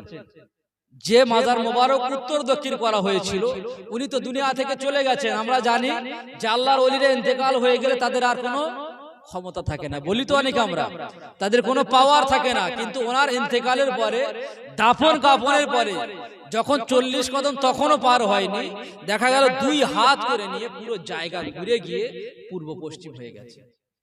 আচ্ছা, আপনারা আল্লাহর ওলিদের ভালোবাসেন? কথা বলে ভালোবাসেন তো? এত বড় আল্লাহর ওলিদের কথা বলছে, আপনাদের মধ্যে সুবহানাল্লাহ নেই কেন? এই যে উত্তর দক্ষিণে কবর চলে আসার পরে পূর্ব পশ্চিম হয়ে গেল, তো তখন দেখা গেল যে পূর্ব পশ্চিম যখন হয়ে গেছে, আবার লোক ফিরে এসেছে যে কি ব্যাপার। ওনারা আবার কি করলেন যে আবার এনাকে উত্তর দক্ষিণ করে দাও, আবার উত্তর দক্ষিণ করে দাও, আবার উত্তর দক্ষিণ করে দেওয়া হলো। উত্তর দক্ষিণ করে দেওয়ার পরে আবার যখন আসলেন, প্রথম তো 2 হাত জায়গা নিয়ে ঘুরে গিয়েছিল, এবার দেখা গেল 4 হাত জায়গা নিয়ে হযরতে নাসিরউদ্দিন সিপাহসালাহ রাহমাতুল্লাহ আলাইহির মাজার মোবারক পূর্ব পশ্চিম হয়ে গেল, পূর্ব পশ্চিম হয়ে গেল। আবার গেলেন, আবার একই অবস্থা। সর্বশেষ তারা মিলে সিদ্ধান্ত নিলেন, ঠিক আছে, কি আর উত্তর দক্ষিণ করতে হবে না, আর উত্তর দক্ষিণ করতে হবে না। কিন্তু কারণ উনি কি জানতেন না শরিয়াতের জ্ঞান কি ওনার ছিল না? উনি কি জানতেন না যে শরিয়াত হলো উত্তর দক্ষিণ? কিন্তু কেন উনি ওসিয়াত করেছিলেন, কেন বলে গিয়েছিলেন যেটা পূর্ব পশ্চিম করবে? কেন বলে গিয়েছিলেন জানেন? শুনে রেখে দেন। ওনার পীর ও মুর্শিদ ছিলেন হযরতে নিজামউদ্দিন আউলিয়া রাহমাতুল্লাহ আলাইহি। হযরতে নিজামউদ্দিন আউলিয়া রাহমাতুল্লাহ, হযরতে খাজা মুঈনুদ্দিন চিশতি রাহমাতুল্লাহ আলাইহি খলিফা হলেন হযরতে কুতুবউদ্দিন বখতিয়ার কাকি রাহমাতুল্লাহ আলাইহি। হযরতে কুতুবউদ্দিন বখতিয়ার কাকি রাহমাতুল্লাহ আলাইহি খলিফা হলেন হযরতে ফরিদউদ্দিন গঞ্জ শাকা রাহমাতুল্লাহ আলাইহি। হযরতে ফরিদউদ্দিন গঞ্জ শাকা রাহমাতুল্লাহ আলাইহি খলিফা হলেন। দিল্লির জমিনে শুয়ে আছেন হযরতে নিজামউদ্দিন আউলিয়া রাহমাতুল্লাহ আলাইহি। তো হযরত হযরতে নাসিরউদ্দিন সিপাহসালার উনি ওই জায়গায় বাংলাদেশের হবিগঞ্জে বসে বসে তৎকালীন সময়ে, আজকের অ্যান্ড্রয়েড ফোনে তো অনেক ম্যাপ আছে, তখন কিন্তু ম্যাপ ছিল না, তখন মানচিত্র ছিল না, ওখানে বসে বসে ওখানে উনি ম্যাপ করলেন বসে বসে। আল্লাহ পাক আল্লাহর ওলিদেরকে অনেক ক্ষমতা দেন, অনেক পাওয়ার দেন। উনি বসে বসে ম্যাপ করলেন, আমার মাজার আমার কবর মোবারকটা যদি আপনার কিনা উত্তর দক্ষিণ করা হয়, আমার মাজারটা যদি উত্তর দক্ষিণ করা হয়, তো আমার এই পা দুখানা আমার মুর্শিদ হযরতে নিজামউদ্দিন আউলিয়া রাহমাতুল্লাহ আলাইহির দিকে চলে যায়। আমার পা দুখানা হযরতে নিজামউদ্দিন আউলিয়া রাহমাতুল্লাহ আলাইহির দিকে চলে যায়। তো আমি দুনিয়ার জমিনে আমার পীরকে মহব্বত করেছি, ভালোবেসেছি, দুনিয়া থেকে চলে যাব, চিরস্থায়ী ভাবে কবরে অবস্থান করব, আর আমার পা দুখানা আমার মুর্শিদের রওজার দিকে থাকবে, আমার পা দুখানা আমার পীর ও মুর্শিদের কবরের দিকে থাকবে। আমি নাসিরউদ্দিন কবরে গিয়ে কেমন করে সহ্য করব? কবরে গিয়ে আমি কেমন করে সহ্য করব? শুধুমাত্র পীরের মহব্বতে, পীরের প্রতি আদব, পীরের প্রতি খিদমত করার জন্য, তাজিম করার জন্য উনি এই ওসিয়াত করে গিয়েছিলেন। উনি এই ওসিয়াত করে গিয়েছিলেন। আল্লাহর ওলিদের আল্লাহ পাক অনেক ক্ষমতা দিয়েছেন। আজকের পীর মুরিদ আমরা করি, কিন্তু মুরিদের মধ্যে পীরের প্রতি যে ভালোবাসা থাকার দরকার, মহব্বত থাকার দরকার নাই, আজকে এভেলেবেল হয়ে গেছে, এভেলেবেল হয়ে গেছে। পীরও সেরকম হয়ে গেছে। শুনে রাখেন, পীর ও মুর্শিদ কে হবে? আমি একদম পরিষ্কার ভাষা আপনাদেরকে বলে দিচ্ছি, হাক্কানি পীর মুর্শিদ কে হবে। অনেক দলিল আছে, অনেক প্রমাণ আছে। একটা প্রমাণ সবার দিকে তাকিয়ে বলে দিচ্ছি, শুনে রাখেন। যে পীরের কাছে যাবেন, যে মুর্শিদের কাছে যাবেন, তার নজর যদি আপনার পকেটের দিকে থাকে, তার নজর যদি আপনার অর্থের দিকে থাকে, টাকার দিকে থাকে, জেনে নেবেন সে যত বড় বংশের হোক না কেন, সে কখনো হাক্কানি পীর হতে পারে না, সে কখনো হাক্কানি আল্লাহর ওলি হতে পারে না। যার নজর আপনার পকেটের দিকে থাকে, যার নজর দেখবেন আপনার অন্তরের দিকে আছে, এই মানুষটা দুনিয়ার জমিনে ভুল করছে, অন্যায় করছে, জাহান্নামের দিকে ধাবিত হচ্ছে, একে নিয়ে জান্নাতের পথে কিভাবে আনা যায়, এই চিন্তা ভাবনা শুধুমাত্র লিল্লাহিয়াত আল ইখলাস লিল্লাহিয়াত, এই যে লিল্লাহিয়াতের আল্লাহর উদ্দেশ্যে, সে শুধুমাত্র আল্লাহ এবং আল্লাহ রাসূলের দিকে বলবে, নিজের দিকে কখনো ডাকবে না, নিজের দিকে কখনো ডাকবে না, আমি অমুক আমি তমুক, এই কথা কখনো বলবে না। তার উদ্দেশ্য, তার ডাকা থাকবে আল্লাহ এবং আল্লাহ রাসূলের দিকে, আল্লাহ আল্লাহ রাসূলের দিকে আপনাকে ডাকবে। এই নিয়ে যার মধ্যে থাকবে তার কাছে চলে যায়, এই নিয়ে যার কাছে থাকবে তার কাছে চলে যায়। দুনিয়ার জমিনে অনেক মানুষ, বহু আল্লাহর ওলি আছে যারা মাজুব অবস্থায় থাকে, অনেক মানুষ দুনিয়ার মানুষ চিনতে পারে না। এই যে নিজামউদ্দিন আউলিয়া রাহমাতুল্লাহ আলাইহি কথা বললাম, এনার পীর ও মুর্শিদ ছিলেন হযরতে ফরিদউদ্দিন গঞ্জ শেখর রাহমাতুল্লাহ আলাইহি। একদিন জিজ্ঞাসা করলেন, নিজামউদ্দিন, তুমি মুহিব হতে চাও না মাহবুব হতে চাও? আচ্ছা, আমার কথা কি আপনাদের ভালো লাগছে না অন্য আলোচনা করব? ভালো লাগছে? মুহিব হতে চাও না মাহবুব হতে চাও? হযরতে নিজামউদ্দিন আউলিয়া রাহমাতুল্লাহ বললেন, হুজুর, আমার জনম দুঃখিনী মা হায়াতে আছেন, জনম দুঃখিনী মা বেঁচে আছেন, আপনি আমার একটু সুযোগ দেন, সময় দেন, আমি আমার মায়ের থেকে অনুমতি নেব, মায়ের সঙ্গে আলোচনা করব। আমার মা যেটা আমার ব্যাপারে সিদ্ধান্ত নেবে, ফয়সালা নেবে, যেটা আমার ব্যাপারে ডিসিশন নেবে, আমি নিজামউদ্দিন সেটা আমি আপনাকে ডিক্লিয়ার দিয়ে দেব, জানিয়ে দেব। হযরতে নিজামউদ্দিন আউলিয়া রাহমাতুল্লাহ আলাইহি পীরের দরবার থেকে ছুটি নিয়ে বার হতে লাগলেন, চলতে লাগলেন। চলতে চলতে একটা বাড়ির দিকে যখন যেতে লাগলেন, বাজারের একটা কোণায় বসে, বাজারের একটা পাশে বসে একটা ব্যক্তি পড়ে আছেন, যার চেহারার কাপড়গুলো ছেঁড়া ফাটা অবস্থায় রয়েছে, চেহারা কাপড়গুলো ছেঁড়া ফাটা অবস্থায়, গায়ে নোংরা লেগে রয়েছে, ধুলাবালিগুলো যার শরীরে আচ্ছন্ন হয়ে রয়েছে। তো যখন হযরতে নিজামউদ্দিন আউলিয়া রাহমাতুল্লাহ যেতে লাগলেন, ওই ব্যক্তিটা পাশ দিয়ে বলতে লাগলেন, নিজামউদ্দিন, মুহিব হতে চাও না মাহবুব হতে চাও? মুহিব হতে চাও না মাহবুব হতে চাও? আচ্ছা, এই যে নিজামউদ্দিন রাহমাতুল্লাহ আলাইহি এবং ওনার পীরের মধ্যে কথা হয়েছে, ওই সময় কি এই ব্যক্তি উপস্থিত ছিলেন? কথা বলেন। ইনি তো উপস্থিত ছিলেন না। যখন ওখান থেকে আসতে লাগলেন, উনি বলতে লাগলেন যে, নিজামউদ্দিন, তুমি মুহিব হতে চাও না মাহবুব হতে চাও? ইনিও তো আল্লাহর ওলি। হযরতে নিজামউদ্দিন ঘাবড়ে গেলেন, অবাক হয়ে গেলেন। ইনি তাহলে কোনো সাধারণ কোনো মানুষ নয়, ইনি সাধারণ কোনো মানুষ নয়। হযরতে নিজামউদ্দিন বলতে লাগলেন, হুজুর, তাহলে আপনি বলেন, আমি মুহিব হব না মাহবুব হব? আমি মুহিব হব না মাহবুব হবে? ওই ব্যক্তিটা তখন বলতে লাগলেন, না, আমি বলবো না, তুমি কথা দিয়ে এসেছো, তোমার জনম দুঃখিনী মায়ের সঙ্গে আলোচনা করে তারপরে সিদ্ধান্ত নেবে, তোমার মায়ের সঙ্গে কথা বলে তারপরে সিদ্ধান্ত নেবে, যাও মায়ের কাছে চলে যাও, মায়ের সঙ্গে কথা বলে তারপরে সিদ্ধান্ত নেবে। চলে গেলেন মায়ের কাছে, জনম দুঃখিনী মায়ের কাছে গিয়ে বলতে লাগলেন যে, মা, আমি আমার হুজুরের সঙ্গে এই কথা বলেছি, কিন্তু প্রতিমধ্যে আমার সঙ্গে এই ব্যক্তির সম্পর্ক হয়েছে, যার চেহারার কাপড়গুলো আপনার ফাটা ছোটা অবস্থায় রয়েছে, যার গায়ে ধুলোবালিগুলো জড়িয়ে রয়েছে, তিনি আমার মনের এই যে কথা, আমার সঙ্গে আমার হুজুরের যে কথা হয়েছে, তিনি আমার সামনে প্রকাশ করে দিয়েছেন। জনম দুঃখিনী মা বলতে লাগলেন, নিজামউদ্দিন, আমি তোমার এই কথার ফয়সালা আমি দেব না, এই কথার ফয়সালা আমি দেব না, যাও ওই ব্যক্তির কাছে চলে যাও, উনি কোনো সাধারণ কোনো মানুষ নয়, উনি সাধারণ কোনো ব্যক্তি নয়, উনি মস্ত বড় একজন আল্লাহর ওলি। যাও ওর কাছে চলে যাও, উনি যে সিদ্ধান্ত দেবে, উনি যে কথাটা বলবেন, ওনার কাছে মেনে নেবেন। হযরত নিজামউদ্দিন আউলিয়া রাহমাতুল্লাহ আলাইহি যখন জনম দুঃখিনী মায়ের কথা শুনে গুটি গুটি পায়ে ফিরে আসতে লাগলেন, ওই জায়গায় যখন এসে পৌঁছালেন বাবা, দেখতে লাগলেন ওই জায়গায় ওই আল্লাহর ওলিটা, ওই পাগল ব্যক্তিটাকে আর দেখা যায় না, আর দেখা যায় না, ওই ব্যক্তিকে আর ওখানে দেখা যায় না। হযরতে নিজামউদ্দিন আউলিয়া রাহমাতুল্লাহ আলাইহি আশেপাশে জানতে লাগলেন এই জায়গায় একজন পাগল ব্যক্তি ছিল, যার গায়ের পোশাকগুলো ছেঁড়া অবস্থায়, যার গায়ে ধুলাবালি জড়িত অবস্থায় ছিল। ওই ব্যক্তিটা কোথায় গেল তোমরা কি বলতে পারো? এলাকার মানুষেরা বলতে লাগলেন, হে নিজামউদ্দিন, তুমি কোন পাগলের কথা বলো? যাকে আমরা পাগল মনে করি, পাগল মনে করি, তাকে পাগল মনে করার কারণে আমাদের বাজারের মানুষেরা, আমাদের এলাকার মানুষেরা ওই ব্যক্তির সঙ্গে ভালো ব্যবহার করে না, এই ব্যক্তির সঙ্গে খারাপ আচরণ করে। তুমি কি ওই পাগলের কথা বলো? তুমি কি ওই পাগলের কথা বলছো? হযরত নিজামউদ্দিন আউলিয়া রাহমাতুল্লাহ, হ্যাঁ আমি ওই পাগলের কথা বলছি। তো বলতে লাগলেন যে ওই পাগলটা কিছু সময় আগে মারা গিয়েছে, কিছু সময় আগে দুনিয়া থেকে বিদায় নিয়েছে, ইন্তেকাল করেছে। ইন্তেকাল করার কারণে একে কোথায় দাফন করব? পাগল, একে দুনিয়ার মানুষ দাম দেয় না, দুনিয়ার মানুষ একে দাম দেয় না, এই জন্য আমরা ওকে নিয়ে কেচড়ায় ফেলে দিয়ে এসেছি। পাশে যে কেচড়া আছে, কেচড়ায় ফেলে দিয়ে এসেছি।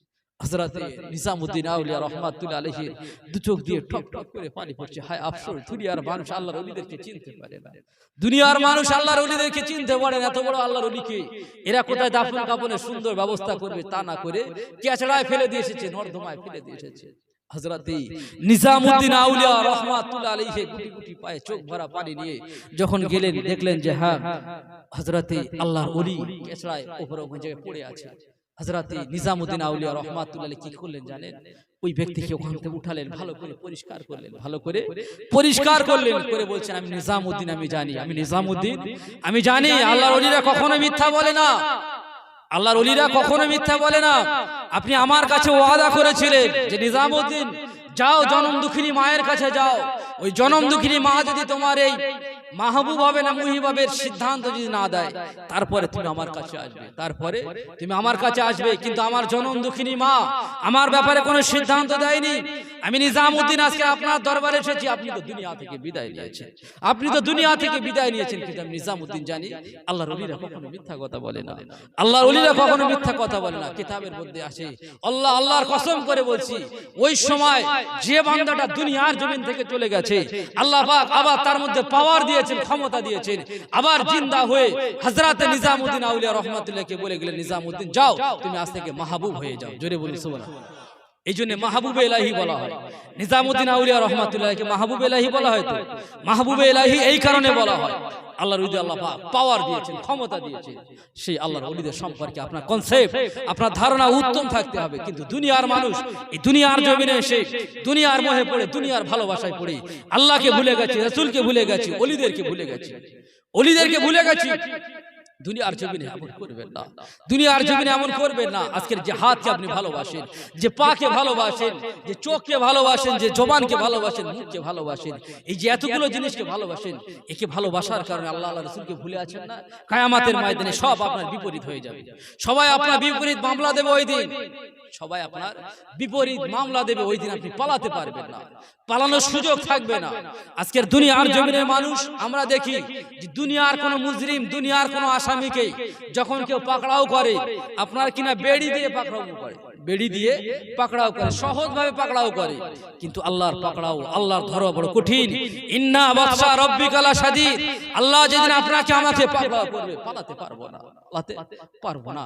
ওই জন্য আপনার আমার এখন থেকে আল্লাহ পাক এই যে সময় দিয়েছে, এই সময় ইবাদত করতে হবে, এই সময় বেশি বেশি করে বন্দেগী করতে হবে। কিয়ামতের ময়দানে আল্লাহর সামনে যখন যাবেন আপনি, আল্লাহ দেখবেন না যে আপনি ফুরফুরা করেছেন, আল্লাহ দেখবেন না আপনি তাবলীগ করেছেন, আল্লাহ দেখবেন না আপনি আযানগাছি করেছেন, করেছেন, আল্লাহ দেখবেন না আপনি এই দল করেছেন ওই দল করেছেন, পৃথিবীর কোনো দল দেখা হবে না। ওই দিন আপনার অন্তর দেখবে, ওই দিন আপনার অন্তরটা দেখা হবে যে এই অন্তরে তুমি কি রেখে দিয়েছো।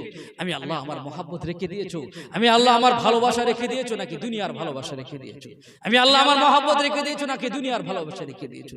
এই দুনিয়ার মানুষ কাউকে যদি এক গ্লাস পানি দেওয়া হয়, পান করার জন্য যদি এক গ্লাস পানি পান করানোর জন্য যদি দেওয়া হয়, আর ওই গ্লাসে যদি সামান্য কুকুরের পায়খানা বা মানুষের পায়খানা যদি ওই গ্লাসে লাগিয়ে দেওয়া হয়, আচ্ছা এই দুনিয়ার মানুষ, আচ্ছা আপনাকে যদি দেওয়া হয় কোনো একটা গ্লাসে পানি দেওয়া হলো আর ওই গ্লাসে নোংরা লাগিয়ে দেওয়া হলো, আমরা পান করব? কথা বলেন, পান করব?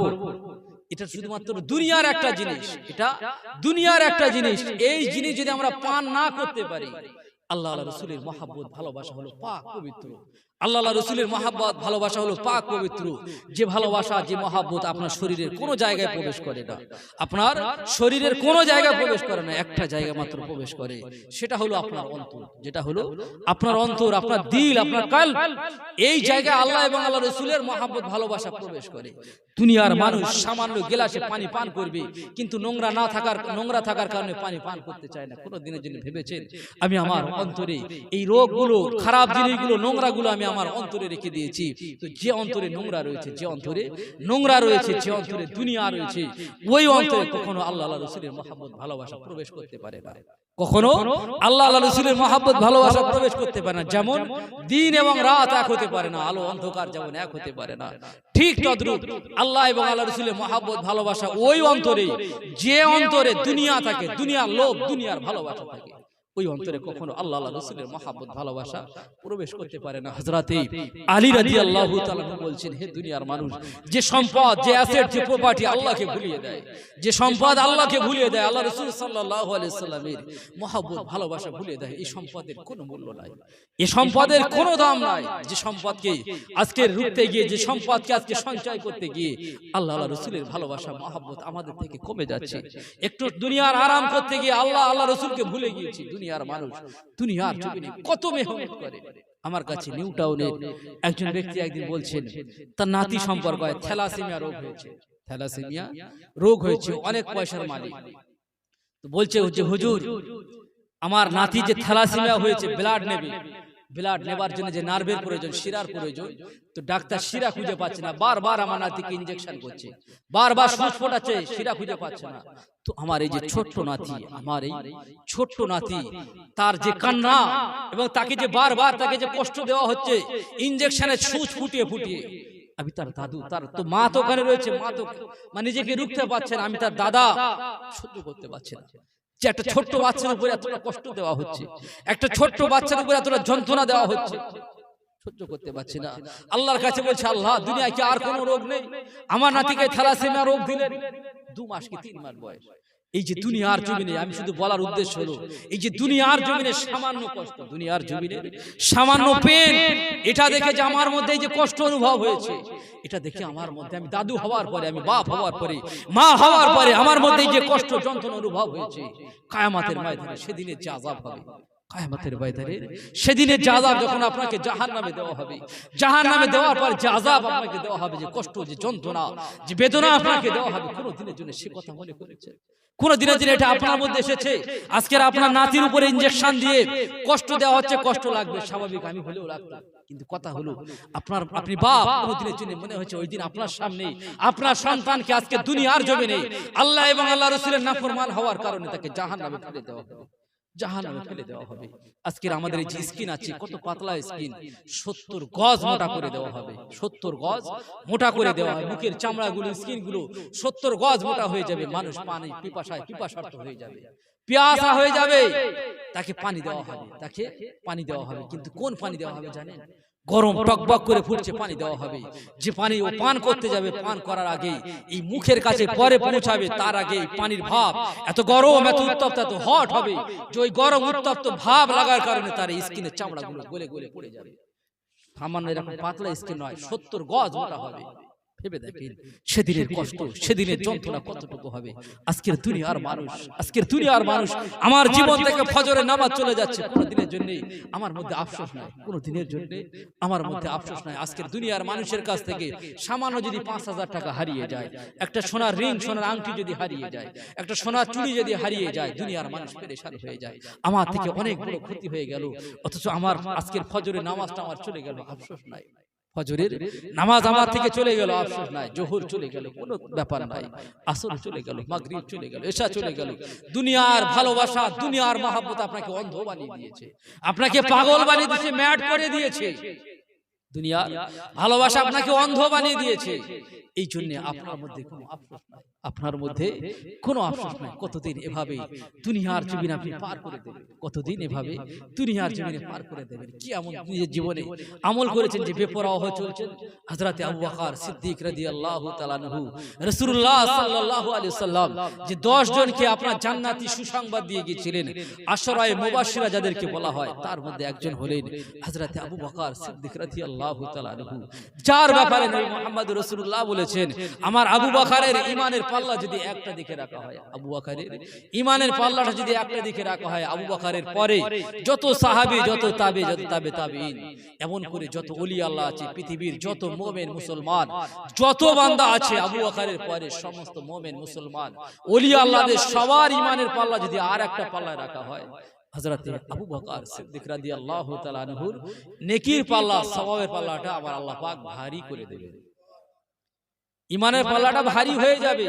তো সেই আবু বকর উনি জানতেন আমি জান্নাতি, তারপরেও আল্লাহর কাছে দোয়া চাইতেন, আল্লাহ ইয়া লাইতানি কুনতু আরাকা, আপনি যে দুনিয়ার জমিনে আমাকে ইনসান না বানিয়ে, মানুষ না বানিয়ে আপনি যদি আমাকে গাছের পাতা বানিয়ে দিতেন, আপনি যদি আমাকে গাছের পাতা বানিয়ে দিতেন, দুনিয়ার জমিনের জন্তু জানোয়ার, দুনিয়ার জমিনের পশু পাখিরা আমি আবু বকর পাতা হওয়ার কারণে আমাকে কে শেষ করে দিত, কিয়ামতের ময়দানে আপনার কাছে আমার হিসাব দেওয়া লাগতো না, আপনার কাছে আসামির কাঠগড়ায় আমার দাঁড়াতে হতো না। আমি আবু বকর জীবনে কত অন্যায় করে ফেলেছি, হয়তো আমি আবু বকর আমার জীবনে হয়তো কত পাপ করে ফেলেছি, কত অন্যায় করে ফেলেছি। হযরতে ওমর ফারুক রাদিয়াল্লাহু তাআলা আনহু, যিনি যে পথ দিয়ে চলতেন শয়তান পর্যন্ত ওই পথে যেতে ভয় করত, যে আবু বকর, যে হযরত ওমর ফারুক রাদিয়াল্লাহু তাআলা আনহু, যার আখলাক, যার চরিত্র এত উত্তম, এত আদর্শ, এত আখলাক এত ভালো ছিল, ভাষায় বলা যাবে না। কিতাবের মধ্যে লেখা আছে হযরতে ওমর ফারুক রাদিয়াল্লাহু তাআলা আনহু মাঝে মাঝে খড়কুটো উঠিয়ে নিয়ে আল্লাহর কাছে বলতেন, আল্লাহ ইনসান না বানিয়ে, মানুষ না বানিয়ে এরকম যদি খড়কুটো বানিয়ে দিতেন, এরকম যদি খড়কুটো বানিয়ে দিতেন, তাহলে আমি ওমর আপনার দরবারে আমার হিসাব দেওয়া লাগতো না। বলার উদ্দেশ্য হলো আমরা কত ভালো হয়ে গেছি, আমাদের জীবনে এত কি আমল আছে যে আল্লাহ এবং আল্লাহ রাসূলকে ভুলে গেছি, আল্লাহ এবং আল্লাহ রাসূলকে ভুলে গিয়ে কতদিন এভাবে নিজের জীবনকে পার করে দেবেন। একদিন তো সে আল্লাহ পাকের দরবারে আপনাকে আমাকে হাজির হওয়া লাগবে, একদিন আল্লাহর দরবারে আপনাকে আমাকে যাওয়া লাগবে। দুনিয়ার এই সম্পদ আপনার আপন হবে না, দুনিয়ার এমন একজন আমির ব্যক্তি আপনি আমাকে দেখান, একজন এখন ধনী ব্যক্তি আপনি আমাকে দেখান। আজকের আমরা এই যে আছি এখন কম বেশি 10টা বাজে, এই যে 9টা যে আমাদের সময় পার হয়ে গেল, পৃথিবীর জমিনে এমন একজন পাওয়ারফুল ব্যক্তি দেখান যে এই যে 9টা, এই যে সময় গত হয়ে গেছে, ওই সময়টা আবার ফিরে এনে দেবে, ওই সময়টা আবার ফিরিয়ে আনবে, এরকম একজন পাওয়ারফুল ব্যক্তি দেখা পারবে না, দেখাতে পারবে না। এই জন্য একজন আল্লাহর ওলি বলেছেন, আমি বাজারে গেলাম, বাজারে যখন ওই আল্লাহর ওলিটা গিয়েছেন, তো ওই আল্লাহর ওলিটা বাজারে গিয়ে আপনার কিনা কাঁদছে, তো কিছু ইয়াং ছেলেরা জিজ্ঞাসা করলেন যে আপনি কাঁদেন কেন, আপনার চোখে পানি আসার কারণটা কি? ওই সময় আল্লাহর ওলি বলতে লাগলেন, হে যুবক শুনে রেখে দাও, আজ আমি কাঁদি, আজকের আমি যখন এই বাজারের উপরে আসলাম, বাজারের মানুষদের দিকে তাকিয়ে আমি বলতে লাগলাম, হে দুনিয়ার মানুষ, আজকের কি আপনারা তওবা করতে রাজি আছেন? আজকের কি আপনারা তওবা করবেন, আল্লাহর কাছে রোনাজারি করবেন, ফিরে আসবেন, আল্লাহ আপনাদের জীবনে গুনাহ খাতাগুলোকে হয়তো মাফ করে দিতে পারে।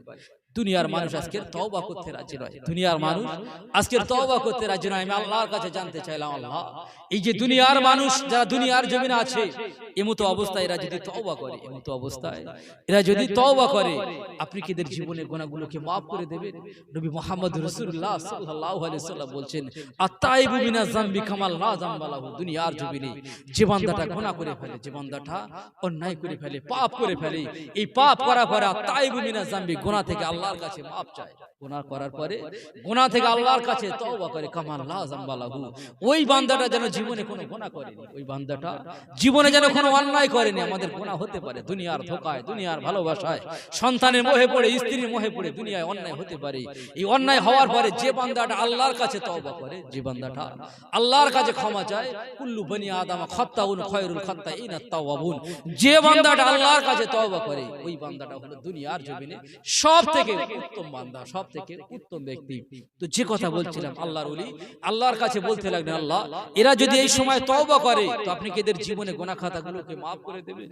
আল্লাহ বলতে লাগলেন, হ্যাঁ, এরা যদি তওবা করে, এরা যদি তওবা করে আমি আল্লাহ এদের জীবনে গুনাহ maaf করে দেব। কিন্তু দেখা গেল দুনিয়ার মানুষ তওবা করতে রাজি নয়, দুনিয়ার মানুষ তওবা করতে রাজি নয়।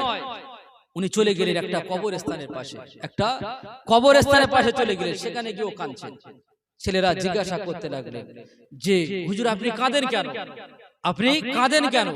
তো ওই সময়ে হযরতে আল্লাহর ওলি বলতে লাগলেন যে আজকে আমি যখন কবরস্থানে আসলাম, এই যে কবরস্থান, এই কবরস্থানে একবার তাকবীর দেন, নারায়ে তাকবীর, সবাই মন খুলে তাকবীর দেন, নারায়ে তাকবীর, নারায়ে তাকবীর। জনাব হযরত মাওলানা শওকত আলী আশরাফি সাহেব, নারায়ে তাকবীর, নারায়ে তাকবীর। শ্রোতা বিন্দু, কথা বলে শ্রোতা বিন্দু, নারায়ে তাকবীর। 108 জায়গাতে দরুদ শরীফ পড়ে, আল্লাহুম্মা সাল্লি আলা।